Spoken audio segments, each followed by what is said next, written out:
शेतकऱ्यांविषयी सुद्धा त्यांचं नेमकं काय मत होतं आणि काय काय गोष्टी त्यांनी ऑब्झर्व्ह केल्या होत्या आणि शेतकऱ्यांच्या उद्धारासाठी त्यांचा काय विचार होता?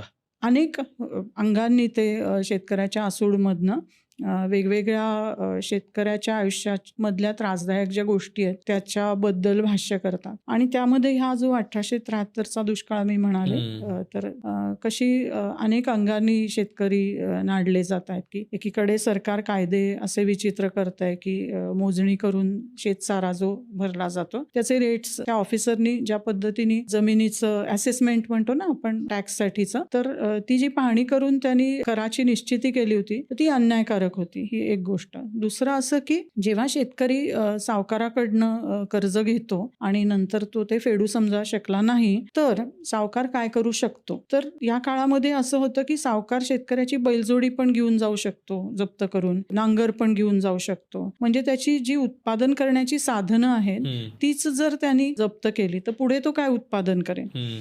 तर ह्या सगळ्या गोष्टींबद्दल ज्योतिरावांनी त्या शेतकऱ्याच्या आसूडमध्ये त्याची नोंद घेतली आहे, त्याच्यावरती टीका केली आहे. आणि अर्थातच त्यांना बंधनं होती, कारण आपण बोलतोय ते पुन्हा 1860चं 70चं दशक हे इंग्रजी सत्तेचा मोठा सुवर्ण काळच म्हणायला पाहिजे असं त्यांच्या दृष्टीने.